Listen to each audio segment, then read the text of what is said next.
Hello, welcome back to Cracking the Cryptic, where today I'm going to take a look at another puzzle from dailykillersudoku.com. This is a standard killer Sudoku this time, and so no greater than, less than or equal signs in the grid. We get all the information we need. Now the reason I've chosen this puzzle is that we had sort of a heartfelt plea by email from one of our viewers who'd spent a long time on the puzzle and had gone to the effort of actually typing it into a solver as well, and the solver had got stuck. That doesn't surprise me, actually. Daily Killer Sudoku, the harder, once you get to sort of difficulty 8, 9 and 10, for some reason the way computers try and solve these puzzles just doesn't seem to work for them. So they tend to be, this is one of those areas where human beings have a little bit of an advantage still, and that intrigues me. So, and I'm going to try the puzzle now. Now you're going to have to forgive me today. I'm feeling very tired. I did stay up and watch the Game of Thrones finale, so there won't be any spoilers here, but if my brain is slow, that is why. Now, so let's start off the usual way. I'm going to put in, stop the timer, I don't want to be timed doing this. So let's put in the numbers that are forced, so the 3 cage can only be 1 and 2, the 4 cage can only be 1 and 3. This 7 cage now can't be 1, 6 or 3, 4, so it's going to be 2 and 5. You can see the 2's marry up here in columns 8 and 9. So we know that must be a 2 in one of those positions. This is the sort of thing I would highlight. Just let me scan this for a sec. 6, 8, 9 into the 23 cage. Probably highlight the 15 cage as well. 6, 7, 8 and 9. Obviously this is either going to be 7, 8 and 6, 9. Yeah. Still haven't got one number in the grid. I can put a number in. Yes, I can. I see.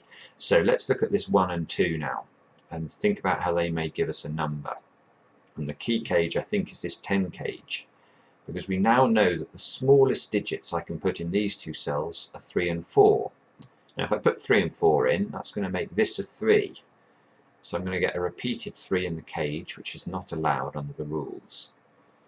So let's try other numbers. 3 and 5. Well, if I put 3 and 5 in, I'll get a 2 here. Now that's going to clash with the 2 in one of these positions. So it can't be 3 and 5. So the minimum we can put in here is going to be a total of 9, which means this must be a 1. These two cells are either going to be 3 and 6 or 4 and 5. Now, can we do anything with this?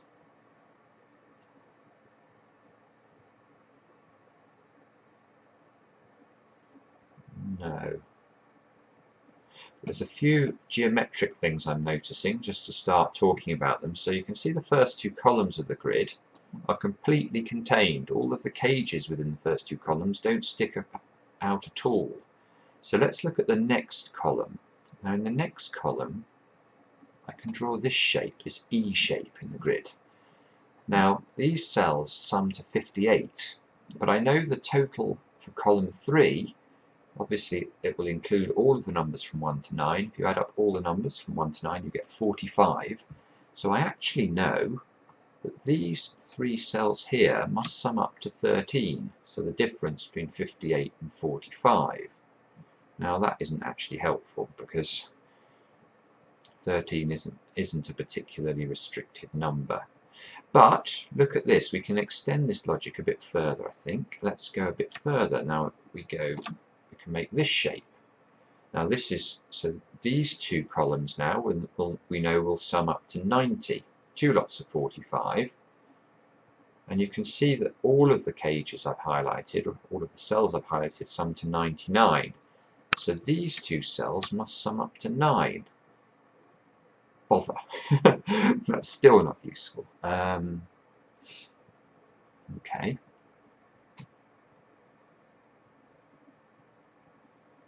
Hang on. This funny shape. Let's look at the... Yeah, okay. Now look, this is 7 cells large and sums to 38. So we know that it must miss out 2 cells, or 2 numbers from which add up to 7. Now look, there's something interesting going on. let's look at this option, this top option for the 38 cage. Ask ourselves whether it could possibly be true. So this is a version of this 38 cage that doesn't contain the numbers 3 and 4, but it does therefore contain the numbers 1 and 2. Now where can we put the numbers 1 and 2 in the highlighted region? Well, the answer is nowhere, because of the 1, 2 in this 3 pair. This 1, 2 is amazingly powerful as regards this shape. They rule out 1s and 2s from all of these positions. So we can put a 1 or a 2 in this cell, but we can never put a 1 and a 2 in this shape, so that we can rule that out. So we know this is a 1 or a 2 because the other two options always contain a 1 or a 2. Now, is that enough? In fact, there's quite a lot. If we look at the common numbers between the two options for this 38 cage, we've got 3s and 4s. It must contain a 3 and a 4, and it must contain a 7, 8 and a 9.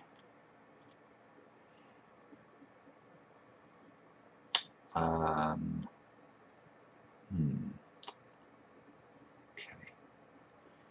So we know there must be a 1. Right, hang on. Now let's look at the geometry again here. Okay. So I don't know if you can see this, but there's therefore, I've highlighted sort of a shape here. And this cell is clearly related to these two cells in some way. Let's just pick some values here, because actually this cell is quite restricted. If I pick the value 4 for this cell, the implication is that these cells here would have to sum to 88, because I know that if I add this cell into the sum, I get 92. But if the cells I highlighted there sum to 88, and I know the first two rows of the grid sum to 90, the implication of that would be these two cells have to sum up to 2. Well, you can't have two cells in the same row that sum to 2. So actually, this is quite interesting. 5 would make this, yeah, this is very interesting. Let's look at this. Let's look at this. So if this is a 5, these two cells have to sum up to 3, so they'd have to be 1 and 2. Well, that breaks, because we've already got a 1 and a 2 in this cell here. So this is not 5. Let's think about 6. If this is 6, ooh, okay. Ooh, this is really beautiful. This is gorgeous, actually. Let's look at this. So if this is a 6, these two cells have to sum up to 4. So they're going to be 1 and 3. Now, the implication of that would be that this cell would have to be a 2. Let's actually make it a 2, just to hammer this home. Now, look at the effect of this 1 and 3 on our 38 block now. The 1 and the 3 rule out a 3 from almost all of the cells. Now, we know there's a 3 somewhere in this shape, because there's a 3 in both of the remaining options. So the only place the 3 could go now, if we rule out a 3 from all of those positions, is going to be here. And look what happens. We have a 1, 2 and 3 here, a 1, 2 and 3 here. So these 3 cells have got to be 1, 2 and 3. But we started this by saying this was a 6. So that is all not possible at all. So let's rule out 6 from this. And I think we're going to get similar problems here, because if I choose 7, now these two cells have got to sum up to 5 now, I think, isn't it going to be? So if I'm either going to have 1 and 4 here. Now, can you see what happens if I go 1 and 4? I've got exactly the same problem again. This becomes a 2. The only place the 4 can go is here, and I get 1, 2, 4, 1, 2, 4. I've got to put 1, 2, and 4 in here. That's not possible. So 1 and 4 is ruled out. 2 and 3, is that going to work? No, for exactly the same reasons. We're now back in a world where this is 1, 2, and 3, and this is 1, 2, and 3. This is so clever. So this we've got down to an 8 or a 9. Now it might be more difficult to restrict this now. So if this is 8, these have to add up to 6. Well, hang on a minute. 6. So let's just think about this. So if this was 2 and 4, that's absolutely impossible, because now we have our 1, 2, 4 here, and we're going to have 1, 2, and 4 here.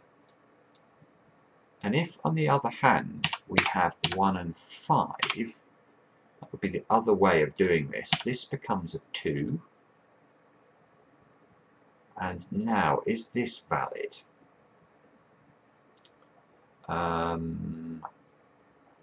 Really don't want it to be. So if this is a 2, no, it's not valid, look, because if this is a 2, there must be a 5 in this shape. And therefore, where can the 5 go? It's going to have to go here again. 1, 2, 5, 1, 2, 5. I need to put 1, 2, 5 in this. This is an amazing pattern. I've never seen this before in a killer Sudoku. So that's not possible either. In fact, I'm going to undo that so I don't get confused. So this can't be 1, 5 or 2, 4. Therefore, this cannot be 8. This is 9. And we get our second digit in the grid.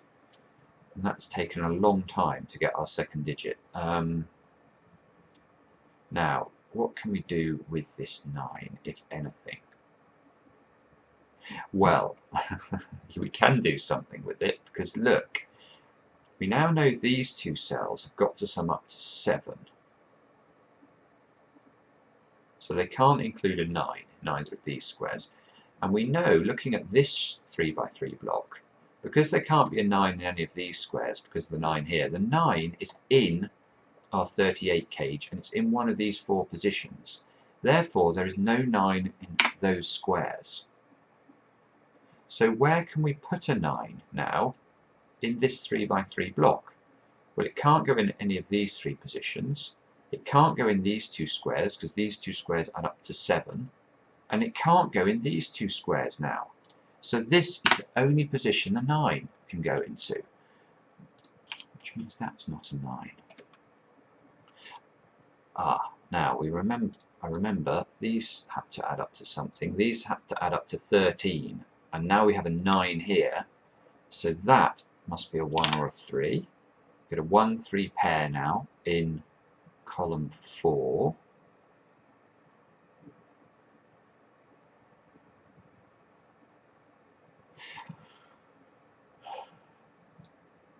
Now let's just look at this as well, because I think, yeah, there isn't.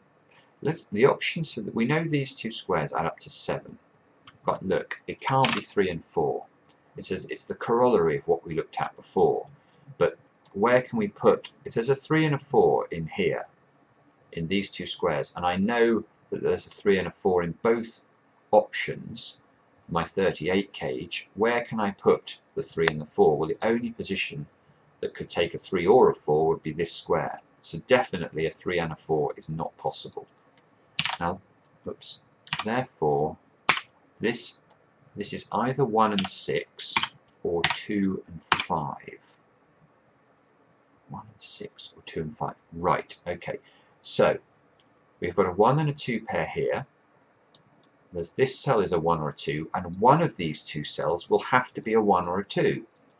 Therefore, these 2 cells are 1 and 2, because I'll definitely have a 1 and a 2, a 1 and a 2 in 2 of these 3 cells, and obviously in these 2 cells. So this is an 8 or a 9. These add up to 11, these add up to 11, these add up to 10.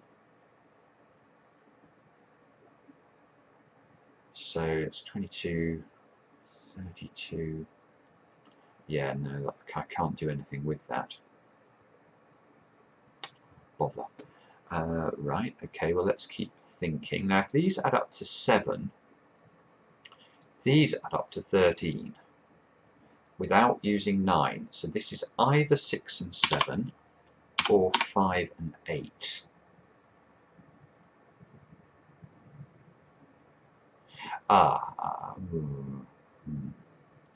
But one second, we said that this cell and this cell had to add to something, didn't we? What was that? Was it 9?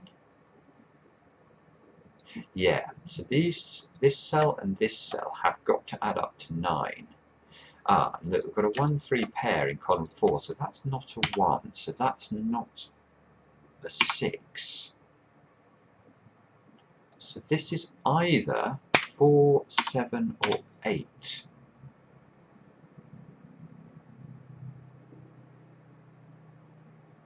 So, what can we do? Let's look at this cage here. Because now this can't...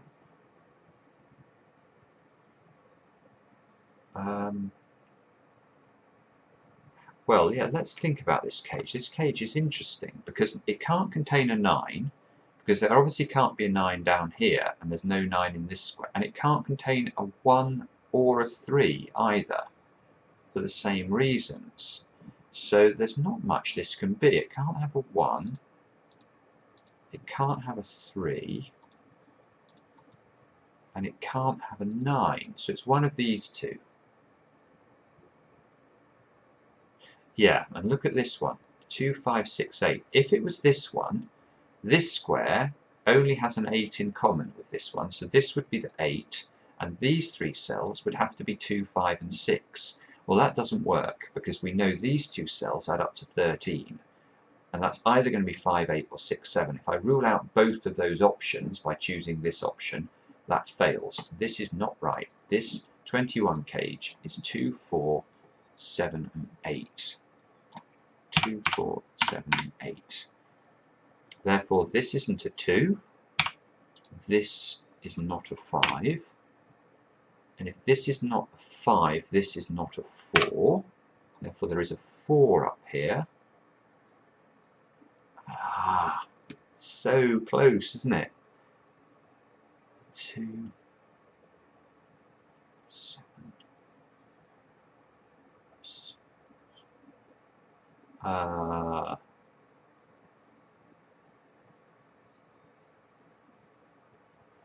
Yeah, but this is going to break, I think. Let me just show you what I'm thinking. If we look at this square now, this square is so restricted and it impacts everything. If we make this a 7, what happens? If we make this a 7, this obviously, we know this and this add up to 9, so this becomes a 2 and that becomes a 1. Now, what does all this mean? Well, it means lots of things. Let me just think about how to express this clearly, though. This 16 cage now, what can this be? You can see that it can't be, because we've already got a 2 and a 7 in the column in this instance, it can't be any of these options. And can it be 1, 6, 9? No, this can never be 1, 6, 9 independently of the 2 and the 7. Because if this is 1, 6, and 9, that rules out this square from containing a 6 or a 9, and this square from containing a 6 or a 9. So the implication would be that this square has to contain a 6 and a 9. That's not possible. So look what happens. We get a 3 is forced into this 16 cage. And where can a 1 go in this block? Well, a 1 can only go here, which means that this square is a 1. Ah, this is gorgeous. Now, if this is 7, we know there's now an 8 in this line. Therefore, this 13 sum cannot be 5 and 8. Where can I put a 5 in this block? It's got to go here. There's no 5 in either of these two squares, so there must be a 5 here. That means that this 16 cage now is 3, 5, and 8. And that breaks the puzzle. If I put an 8 here, the implication is that this is an 8. So this is an 8 because there can't be an 8 here or here now. There can't be an 8 in this square or this square. This is an 8, there's an 8 here, there needs to be an 8 in one of those two squares, and there cannot be. So this line of reasoning, which started with the 7 being in this cage, or this cell, is completely not, well, it's not correct. And is that where I wanted to unwind this to? I think it was. So this we've proved is an 8. Therefore there is a 7 in this line. Therefore this is not 6, 7 here. We know this must be a 1 because this square and this square add up to 9. Therefore this is a 2 in this square now.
So yeah, this was a brute, a real brute. I hope, as I say, that you got something out of watching me struggle with it. Really difficult puzzle. There was an amazing bit of logic at the start with this 38 cage though, and for me that made it worth the price of admission alone. I hope you enjoyed it. Enjoy the channel, please subscribe, we really appreciate it, and we'll be back soon with another edition of Cracking the Cryptic.